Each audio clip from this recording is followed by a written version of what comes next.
Hello, everyone. This is your co-host, Stu, and I'm here with the paranormalist, Patty Wilson. Patty, how are you today? I am doing just fine.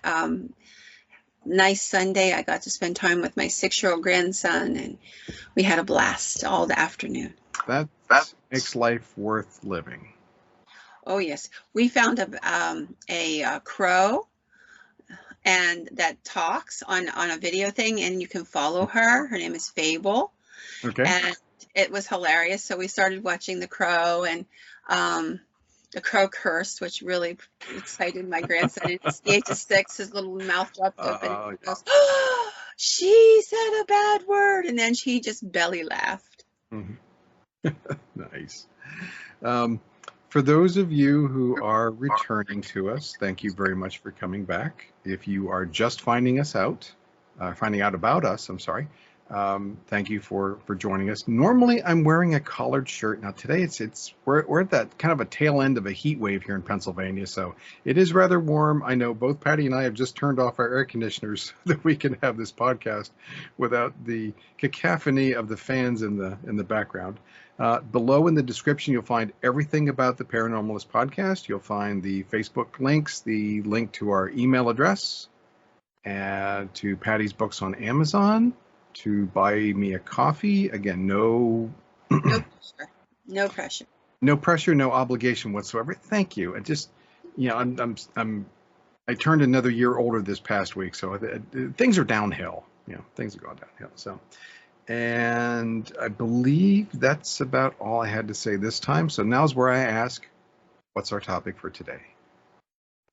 Well, our topic for today are the ghosts and monsters of the water. Nice. Okay.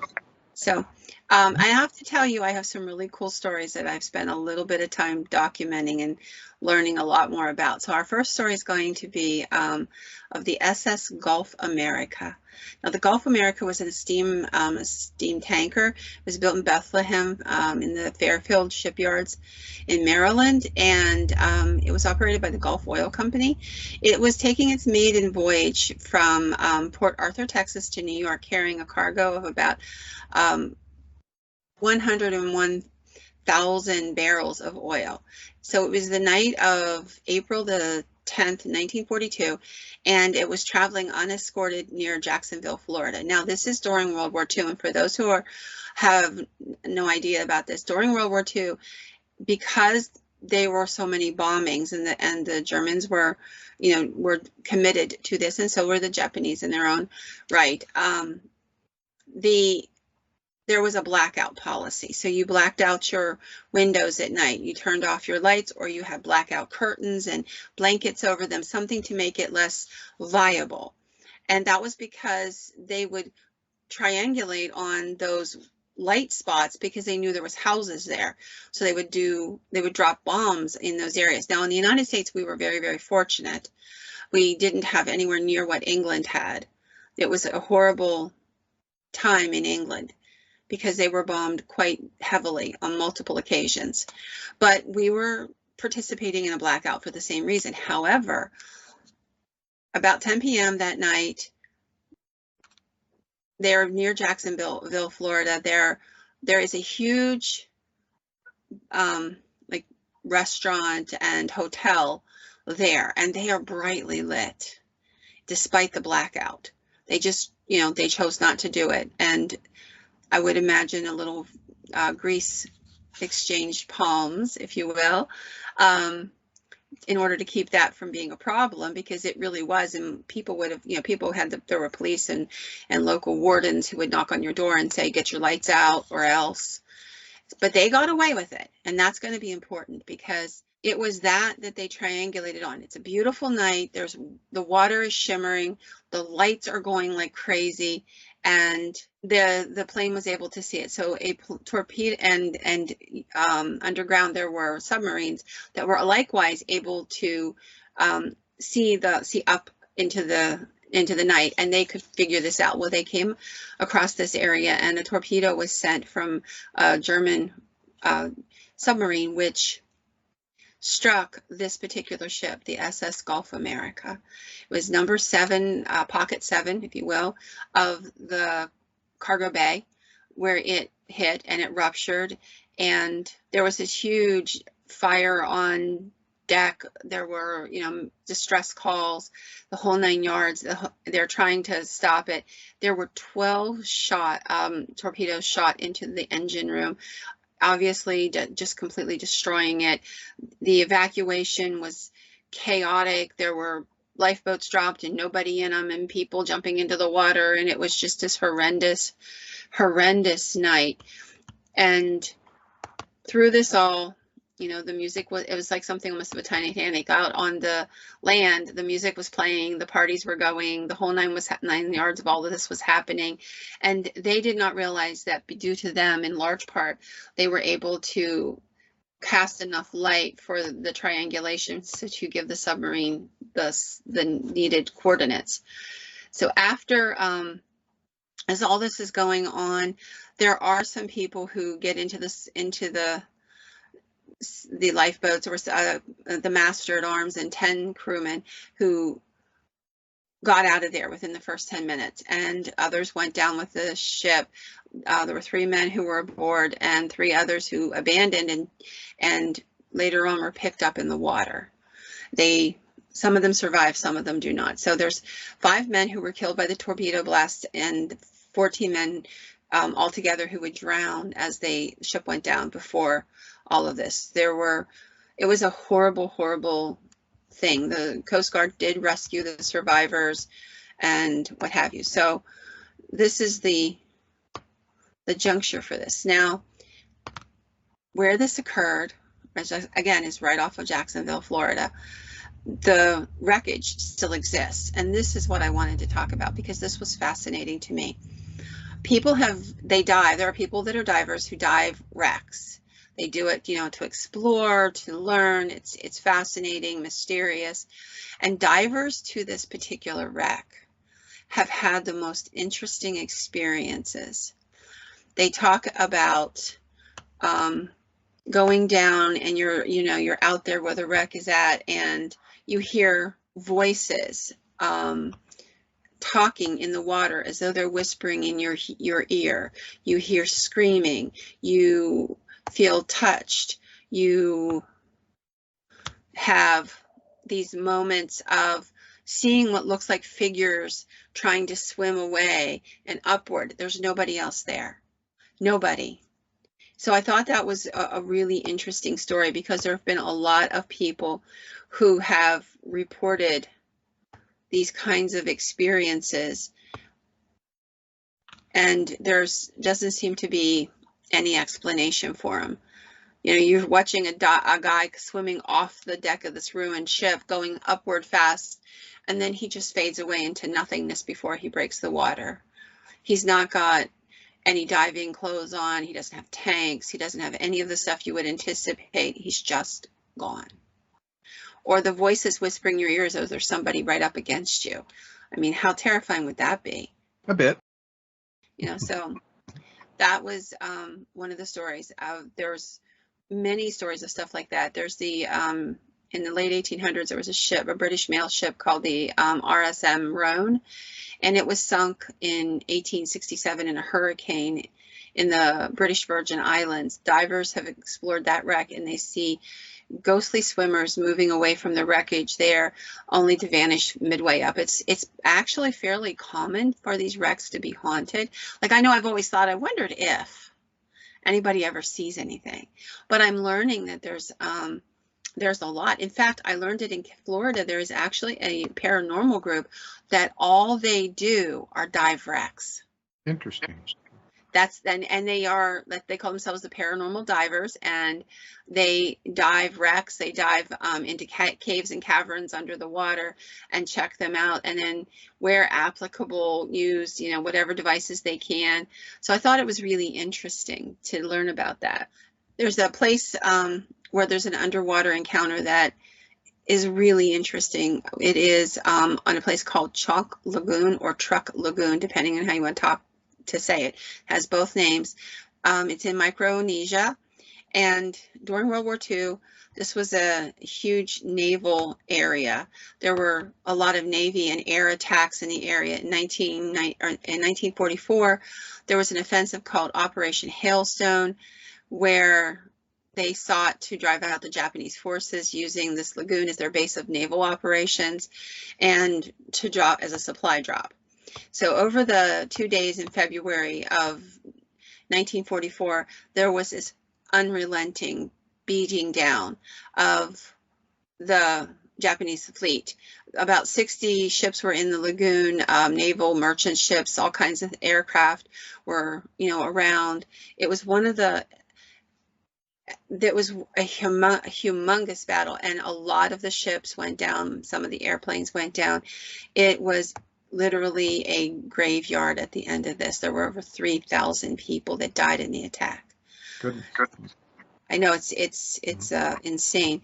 There was a ship there that had tanks in it. Another one that had trucks. They're still down there. There's actually the article as I was looking at it actually had pictures of the tanks encrusted, sitting on the bridge of the ship as it went down. And it's a fascinating thing. So down there, they also report there's a ship down there called the Hokimara, which is, of course, the Japanese ship. And the Hokimara is one of the ships that most of the divers visit when they go to this area. It's one of the most popular. And one of the reasons it's one of the most popular is because you can hear sounds like spectral trucks turning on, engine grindings, machinery moving, engines revving, screams, yells, people whispering or talking and shouting. And some of the others report mechanical grinding noises as though the engine rooms, those big chains and how they were as they're pulling them up and they clank. Those kinds of sounds were vibrating through the water and what have you.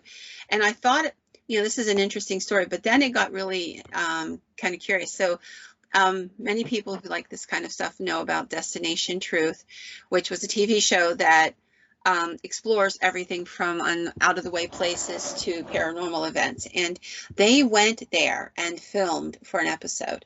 And while they were there, they recorded what sounded like truck engines turning on under the water, human voices yelling out, and they actually claimed that on the sonar and what have you, they picked up, they have thermals down there as well, that they picked up heat signatures of a human being lurking in the wreckage, as though it was moving through, as though it was a person like walking through the wreckage, but there was nobody there.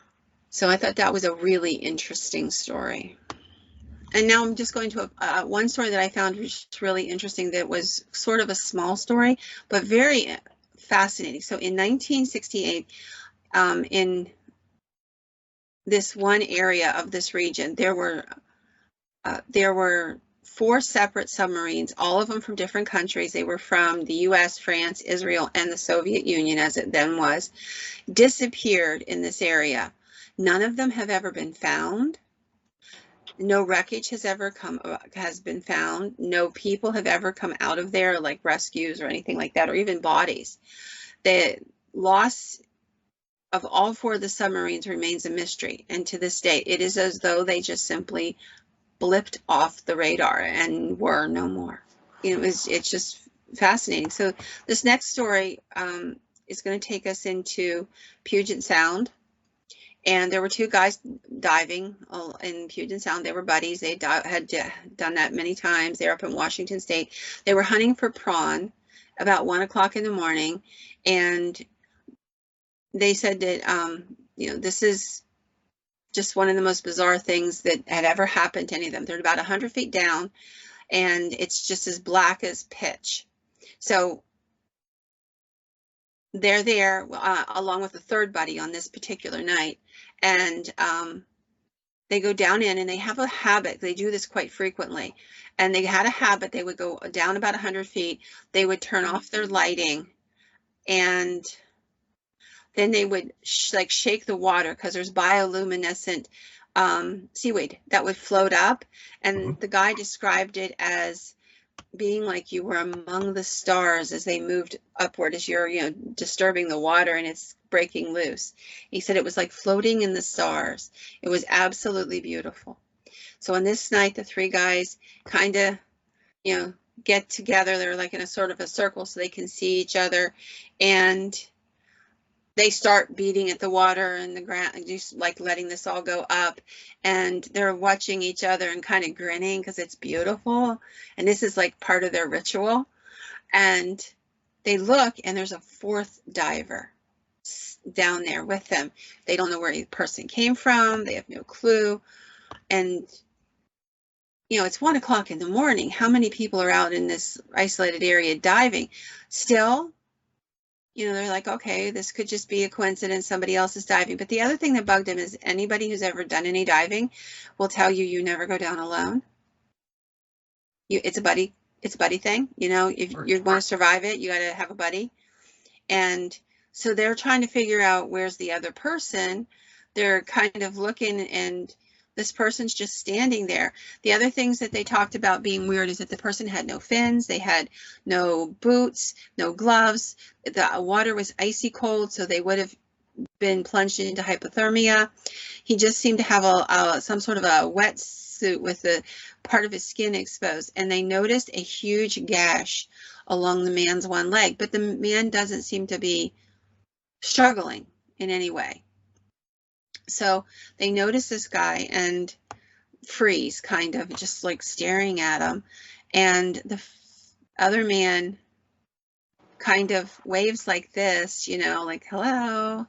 And they're just staring because all of this is out of nowhere and they don't know what to make of it. And where is the other person? And this dude is injured. Why isn't he heading for the top so he can get some help? And it's like all swirling around in their head at the same time, and they're questioning it.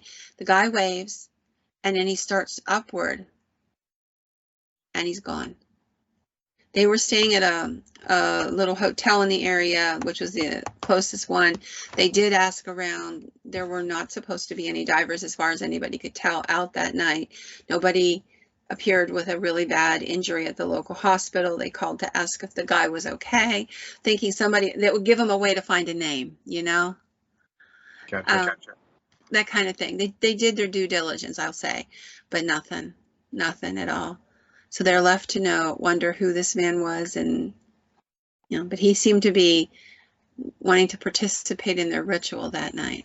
So one of the things I found, there are stories from all around the world, but if I had to pick one place that has just encounter after encounter after encounter after encounter, it would be Russia. So I'm going to take us over to Lake Baikal in 1982. Okay. There were Navy divers there on a training exercise when they came across what they would describe as a unknown human-like organisms swimming in a depth of about 164 feet. These things were huge. They were 10 feet tall, wearing some sort of skin-tight silver suit, round helmets, and didn't seem to have any kind of breathing apparatus at all. So the divers tried to pursue the creatures in order to catch one of them. The creatures turned en masse, there were several, and fought back. 3 Russian divers purportedly died as a result, and 4 others were seriously injured. After they were, and this is how they described it, the divers were all propelled, as if injected, from the depths by the powerful, mysterious force they did not see, which caused huge amounts of decompression injuries before they moved upward that quickly. And I just thought that was very interesting. And we're going to stay in Russia for a little while because, as I said, the vast majority of the stories I came across on this subject were from Russia. 1988, we're going to go back to the United States for one.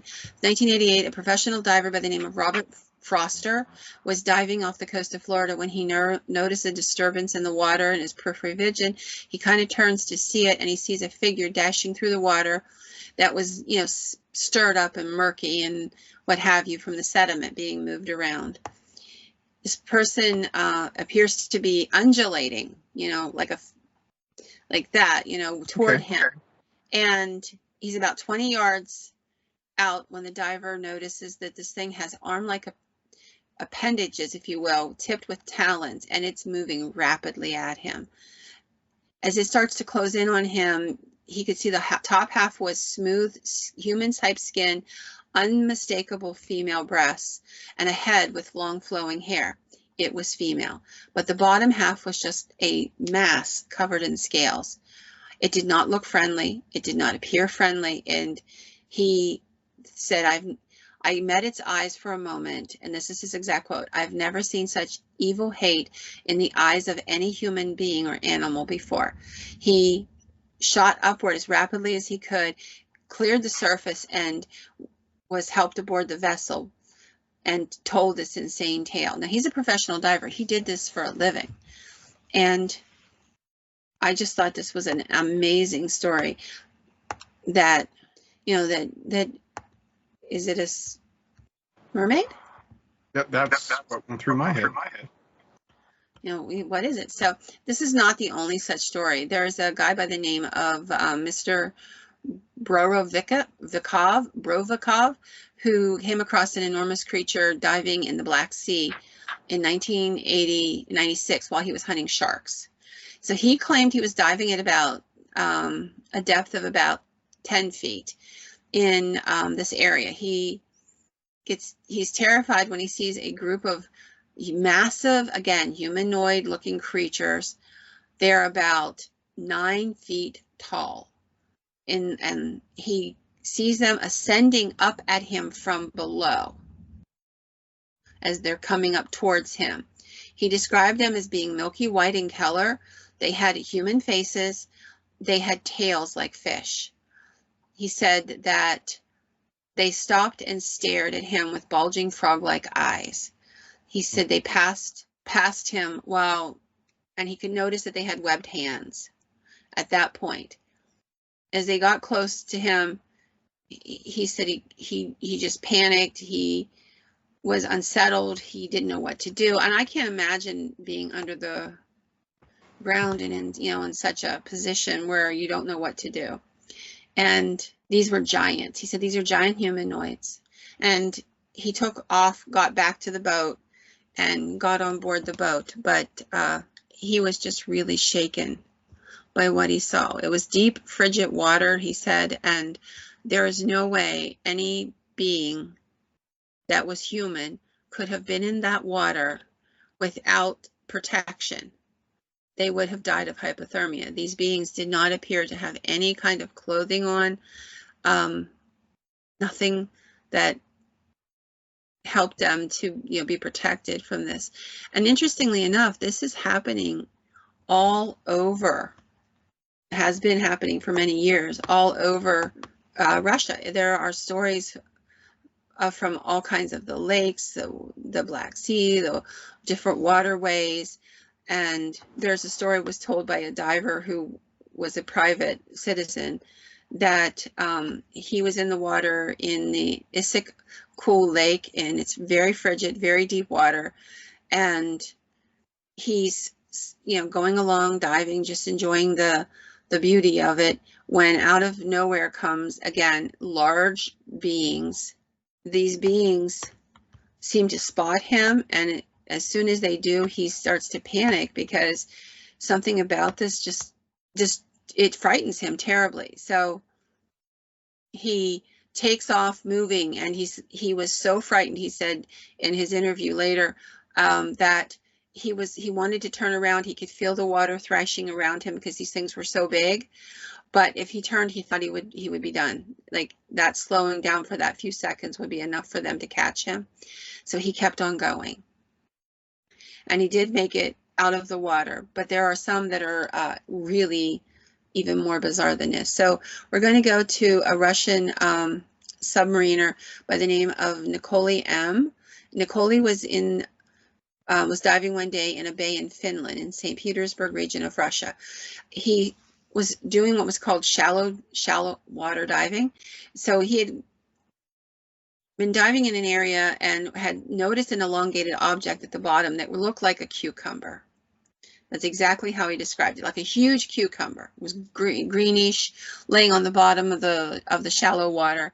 And he thought it must be part of a wreckage of something. That's what it has to be. So he goes down and he kind of looks at it, and it just, that's exactly what it looks like. It looks like wreckage. So he goes up on shore. He has rope in the back of his vehicle. So he goes and gets the rope, and he's like, I'm going to pull this thing out. This will make some great story. You know, then they'll tell me what it is and I'll know. It's not that big. I can possibly get it. So he does. He wraps the rope around it, hooks it tight. It doesn't seem to want to move, though. This thing is deceptively heavy. So he's like, okay, this isn't working. So he decides that he's going to use his car to pull it out.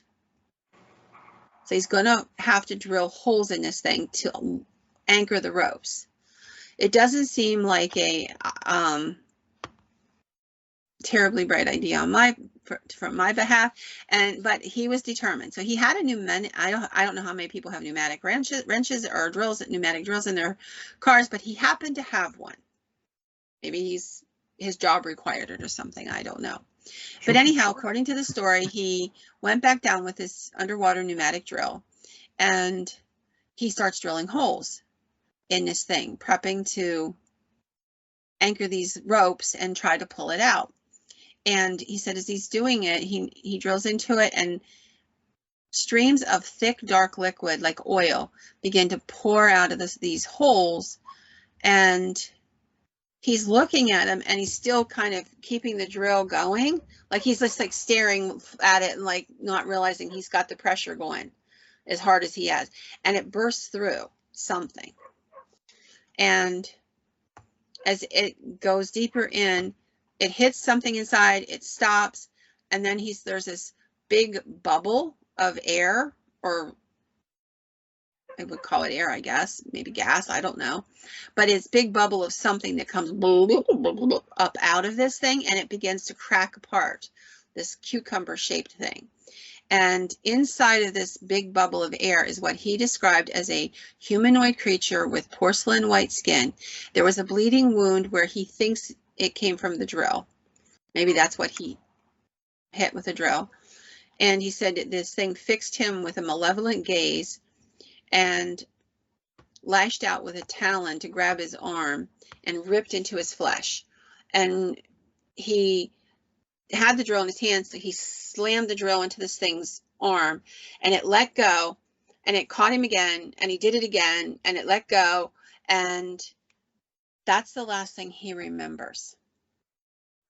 When he wakes up, he's being drugged up onto the beach by rescuers, and he's got horrible cuts in his arms. Part of his hand is missing, and he tells them this insane story about a cucumber-shaped object in the water, and they go down. Somebody goes down in and like tries to check it out because possibly there's another person under there. Okay. You know, and if there is a person under there, then they need to rescue the body.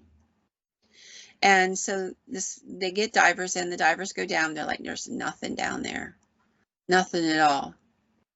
There's not even marks where it had been. So he doesn't know to this day exactly what happened.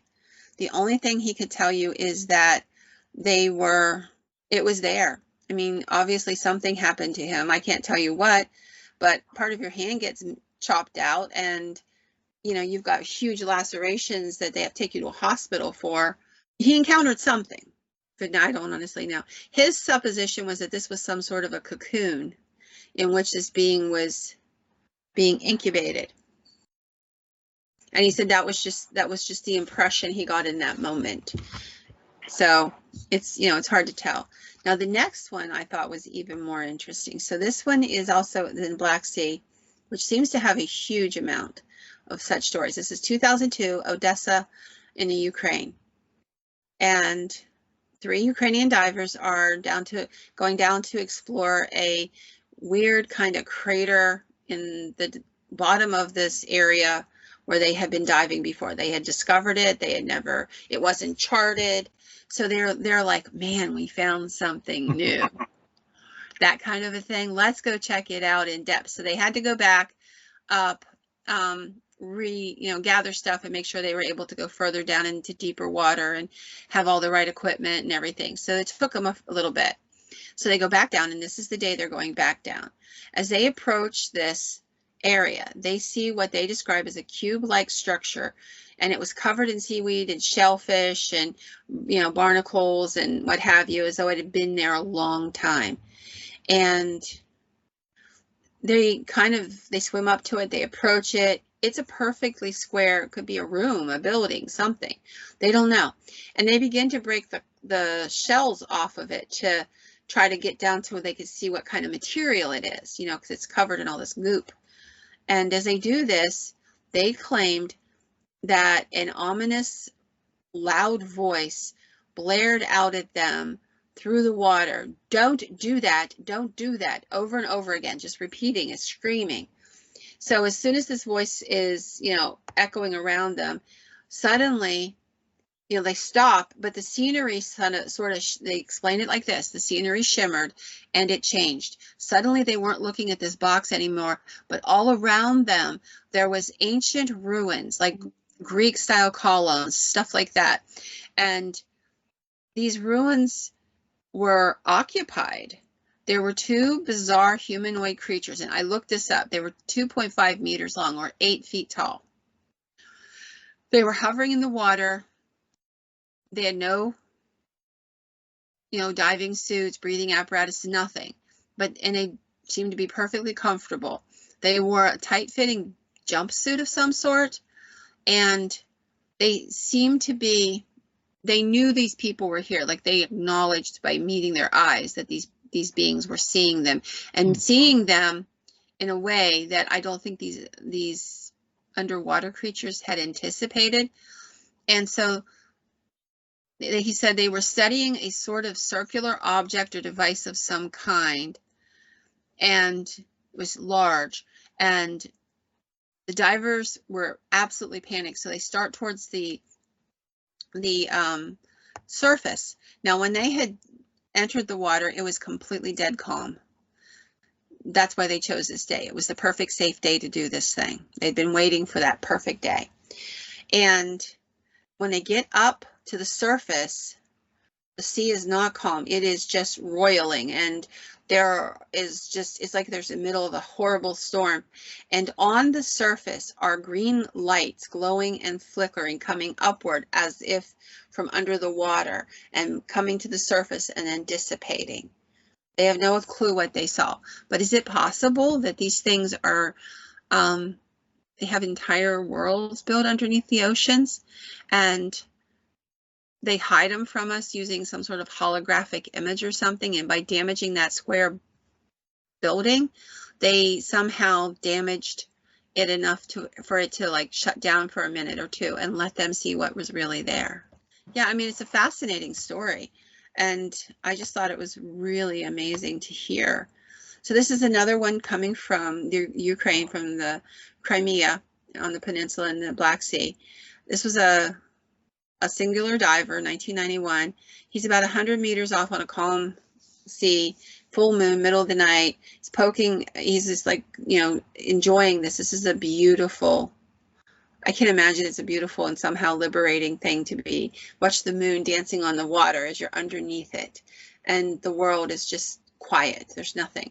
So he's down under there, and he's kind of checking out things and just enjoying himself, when all of a sudden he feels a sharp pain in his shoulder. He turns to see what is going on, and the water begins to churn all around him. He thinks at first that he's got a couple friends that are with him. They're supposed to be fanned out, but they're all in the water together. One of them is playing a practical joke. That has to be the answer. So he turns around expecting a buddy, and he's going to like slap him and say, "What the heck you doing, dude?" And he can feel this burning in his arm, however, but what he sees when he turns around is completely different. He sees the face of a woman in the water. He described that her eyes were very large, much too large, and that she was glowing with bioluminescence, like literally her entire being was glowing. Well, as it scares him, so he starts towards to the surface, and he's he's not even thinking about, I've got to warn my friends, I got to warn my friends, because at this moment he thinks his thing's going to get him. He's swimming as fast as he can. He can feel the water moving around him. He thinks this thing is chasing him. And just as he gets close to the edge of the surface of the water, he feels this thing wrap its talons around him and rip at him again. And he makes it to the top. He's swimming madly, trying to keep moving, and as he turns and looks, as he hits the place where you can stand up and start running towards the beach, he's running and he looks back and he says you can see a silvery body splashing on the surface as if turning, like almost like a whale would do, but it was human, and it had a silvery body. It was humanoid on the top half, scales on the bottom half, and it just dove back down in when it realized it couldn't get to him, and he hit the place where he could run forward. He's laying on the beach, gasping for air, thinking, oh, oops, what am I going to do? How do I get my buddies? How do I tell them? And they eventually come out. He's badly injured. They have to get him to a hospital. It has ripped his shoulder open and lashed his leg open as well. And so once he gets through all of this, he can't stop thinking about it. He ends up going, says he had bad dreams of this strange woman. He felt compelled to go back. He would go back and sit on the beach and wait for her to see if she would come to the edge of the water. He needed confirmation, I think is really what it was. And he said, I went many, many times, but eventually I realized she was not coming again. And I thought this was a fascinating story. I can't imagine. And again, it's the tangibleness of the injuries, the fear of the person. Like there's something lashed him open 2 places. And there shouldn't have been anything that could do that. And if you got hurt, why not just say, well, I got hurt by this fish or this sea turtle or whatever it is, whatever you were. But you wouldn't make up a fantastical tale about mermaids, which is basically what he's describing. That would be the thing that puts you in the padded room with the funny little jacket, so that's not the thing you would say. And I just thought it was really interesting. And then this is my next story is about this group of divers there, and it's 2012. They're in California and off the coast, and they're diving in the waters near Santa Monica when they see another diver come by, and she's got a pink tank on. Now there is some dangerous water with like whirlpools in it and what have you. So that area has been cordoned off by a mesh gate, and you can't get into that area because there have been divers lost there. So they mark this for the divers, okay? Stay out, don't get in, and they block it as best they can so that doesn't happen. And this is in an area where there's a blue hole. So for those who don't know, we have blue holes in our area. They're usually from, they would take a quarry the rock out, to pull the rock out and leave these great big holes. So that's what happened here at the edge of this waters. Somebody had done digging and quarried out all this rock. And so there's this big blue hole of water that's sitting there. It was beautiful to go into, but you couldn't go further back in there because, as I said, they cordoned it off because it was a dangerous area. Interestingly enough, and I'll get to that in a minute, I'll talk about a couple blue hole stories I know. And so anyway, they're down there, they're swimming, they see this woman with a pink air tank, but she's on the wrong side of that cordoned off area. And their first thought is, geez, how'd she get back in there? She shouldn't be doing that. And there doesn't seem to be anybody with her. So they kind of go up to the edge of that cordoned off area, and they're trying to like get her attention to let her know, you need to get out of there. You need to get out of there. She turns and she smiles and waves at him and fades away. In Grenada, same year, 2012, there was some divers who saw a man diving. He had on a white t-shirt. He had on all the scuba gear that anybody would have, but he had a white t-shirt on. And they didn't remember, this was a trip that was booked by their hotel. So this is one of those canned things where they have a professional divers who come in and do it, and guarantee the whole thing. And they've got it all scoped out. This is, is, you know, all managed very well, because obviously a hotel doesn't want that kind of bad publicity. So they got it going. And so the divers are diving, they see this guy in a white t-shirt, and he's moving out amongst them back and forth, but they don't remember seeing him on the boat. Still, you know, it could have been somebody last second flipped into the short. Maybe it's one of the diving instructors that they hadn't been introduced to, or was down below or something. So they kind of in their heads are thinking, it's cool. It's a group of people, they're friends. It's cool. So they get back up to the top, and they all come out, and they're, you know, talking about their experience, and the diving instructor's like, okay, let me count you guys, make sure we got everybody, blah, blah, blah. And he's doing his check, and everybody's there. And the guys look around, and they're like, dude, where's the guy with the white t-shirt? And he's like, what guy with the white t-shirt? I'm like, no, we saw a guy with a white t-shirt. And he's like, no, there ain't nobody down there with a white t-shirt. I got you guys. I even took a group picture, so I'd have a picture of everybody just in case. That's why I took the picture before you went down.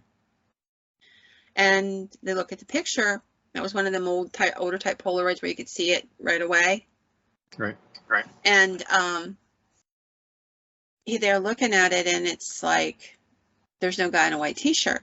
And they're like, he's like, are you sure there was a guy down there with a white t-shirt? He's like, yeah, dude, we saw him. So he calls to his buddy, and he says, hey, we need to go down. We need to double check that everything's okay, that we didn't lose somebody, or that there's not a stray diver down there that needs help. So they jump in, and they look all around, take about an hour and a half looking all around. They see nothing. Who was the guy in the white t-shirt? So as I said, for people who don't know, we live in an area, Stu and I, where there was something called Ganister Quarry Rock, and it was a kind of granite that was super, super hard. And during World War II, it was very, very popular. The military bought tons and hundreds of tons of this stuff. So there were 3 quarries in our area that mined this rock to sell to the military. It was used for making landing strips on the water and things like that. And it was just an extremely popular product at that point. So we have 3 blue holes in the area where I grew up, in the Williamsburg area. And the one blue hole has a ghost story of a house on the hill that disappears. I've told that before. Mm-hmm. The other blue hole has no story to the best of my knowledge, but there is what I refer to as the Ganister blue hole, which is one of 2 holes, but it's the most well-known and popular and most easily accessible of the 3. So literally there's a road that drives by it, whereas the other one you have to get off the road, go up a little grade, hike a little ways, walk across the edge of a cliff area, and then you're to the blue hole. Not that we didn't do it quite often when I was a kid, just saying. It was a popular place to sunbathe and to swim, even though there was a snaky area because of all the rock. But there were people who would do it. But the blue hole I'm going to tell you about is the one that was near the road.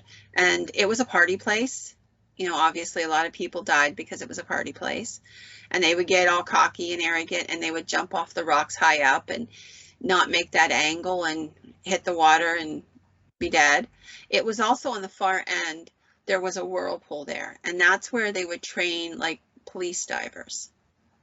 So, because it was a good place for them to get that feeling of how do you get out of a vortex of water before you have to do it for real. And there were other divers there to assist them if they got caught up too much. And to give you also the idea that you might think you can go in there because you're in that moment, that fever brain of I got to get that person, I got to get that person, I got to get that person. But all you're going to do is put yourself in danger. And then we got to come and get both of you. And you're probably going to both be dead. So it was a space that was used for police diving and what have you. And there are stories about that whirlpool area and divers seeing somebody in that water and thinking it's usually described as a teenager. Some people say male, some say female. It depends. And they're in shorts and a t-shirt. And they're down in that whirlpool area. So the divers are there. They know what they're training for. They know what to expect, what to do, all of that. And I can't imagine, you know, you jump in and you're expecting nothing but to just fight the whirlpool, come back out and say, yeah, now I get it. And you see somebody and it's as though the person is pulling, like getting them, their attention to come help me, and they're in the whirlpool. And then as they get closer, the person just fades away. That particular blue hole has an awful lot of deaths around it and in it. It is one of the strangest places that I know. There's a feeling about it. It's been it's now owned by different people, and they've taken pains to make it less accessible. Interestingly enough, one of the gentlemen who owns it happens to be one of the teenage boys who used to jump off the cliff at the top. He's the brother of a friend of mine, and we all grew up with that blue hole. And so, like, it's funny because he's like, I don't want anybody to do that. That's crazy, blah, blah, blah. And I'm like, dude, seriously? We used to tell you that, and you guys would do it anyway. But anyhow, there have been multiple accidents in the water, drownings, things like that over the years. There are these insane stories. There's a gentleman who died down there. He was an older gentleman. He died of a heart attack. He used to go down there and sit and eat his lunch while he was, back then we used to have hucksters, which were mostly old guys who drove old trucks or old station wagons, and they'd fill them up with produce they'd buy, and then they would go house to house and sell the produce for a living. And there was an old gentleman like that who had a heart attack and was left down there for like 5 or 6 days until the weekend when somebody found his body. Oh my. Just sitting in a station. Oh my. But that's not the weirdest story. There is a story from there of a woman, and this is a true story. I mean, there's no question it happened. There was a woman who showed up there, and she committed suicide at the edge of the water there by hooking a vacuum cleaner hose to her exhaust and setting in her car. Now, here's the weirdest, I mean, that's sad. Whatever happens, that's sad. It's a terribly sad story. But here's the weird part. There is no known connection to this area, to any of the people of this area. No reason this woman would drive out of New York State all the way down here to South Central Pennsylvania to a really remote spot that is literally a dot in the woods that you'd almost had to have grown up in the area to know about to commit suicide. If you just want to commit suicide, you would do it someplace that meant something to you, someplace close by. Like, people don't drive 5.5, 6 hours to commit suicide. We to this day have no clue how she got there, how she found the spot, anything. There were no notes, there was nothing. So it's just a really odd story. And I chose to do these particular stories because I thought they were really creepy, they were really interesting. And the truth of the matter is, there's just so much of this planet we have not explored. I get very frustrated with, we're going to spend umpteen zillion billion dollars to go into space when we haven't even learned what's on our own planet. The vast majority of our planet is underwater. We can't even live in our own environment down there long term. We just make these little forays in individually. But any kind of serious consideration of learning what's really down there, it's poo-pooed, and it doesn't, for some reason, it doesn't hold the same mystery. Or maybe it's not as marketable. I don't know. I have to tell you, if I'm fascinated about anything, it's what's under the water. I'm not fascinated by space like I am about the water. I know there's things down there we don't see. I think there are entire cities down there of beings that live. There's stories that you can hear. And some of them come from crazy places like the military. You know, like the military that it has gone down under the water for diving for whatever the reason, and come up with these kinds of stories. These stories that I told from Russia actually came out of a book, and it was written by a gentleman who had fled the Soviet Union, but he remained friendly with and had ties to the military. And over the years, he gathered many of these stories and shared them in a book he wrote about all of this.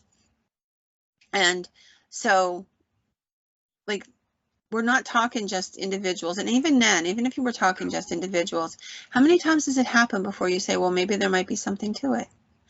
And they're describing them the same, and they're from different parts of the world. I sincerely doubt my dudes from California saw the same thing that the military divers from the Navy in that lake in Russia saw. And it's consistently, you know, females, usually females, with these big eyes, long hair, human body to the waist and then a tail. We're talking mermaids, Mm-hmm. creatures from the deep. And if they are there, what are they?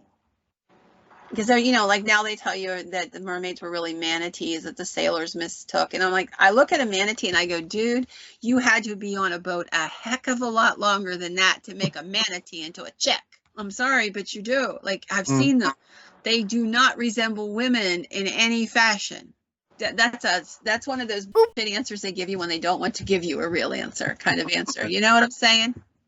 I do. And they're like, you're stupid enough, you're going to buy it. No, I'm not that stupid. I'm sorry. You can maybe tell me I'm stupid, but I'm not that stupid. There's something going on. I think I know a little bit of, I suspect what it might be, and it really isn't aliens from outer space that I believe they are. I think there's something completely different. But I'd like to ask those who listen if you will take 5 minutes to tell me what you think they are. Are they mermaids, like classic mermaid? Are they demigods? Are they ancient Greek mythology? What are they? What do you think they are? I'd really like to know, because I have my own theories, and maybe somewhere down the line we could just have a discussion about that. That would be fun to talk about and interesting, because we're not, whenever they say we're not alone in the universe, we're not alone on this planet. You know, forget the universe, dude. We're not alone on this planet. Something else is going on. We got lizard people all the way back from the Anunnaki. We got, you know, all kinds of things that and maybe we're misunderstanding them in some way, but something's going on. Somewhere, somehow, something's going on. I don't know what it is, but I don't think we're alone, and I don't think we've ever been alone. I think we're sharing this planet with other beings, and for whatever reason, they kind of lay low. They're not afraid of us. Overall, I think that we're just annoying to them, and they've decided that the surface is ours. I mean, like, think about it. I mean, most of the planet's covered in water, so that's a great way to avoid us. We're not built for that. We rarely, very, very rarely wander into that atmosphere. You know, we don't go under the ground for pretty much the same reasons. It's really difficult to live under the ground for humans. We need sunlight, we need fresh air, we need all those things. We can't grow our plants to eat under the ground. So, you know, what are these things? But I don't think we're alone on this planet, guys. Tell me what you think's going on. With that, I'm done.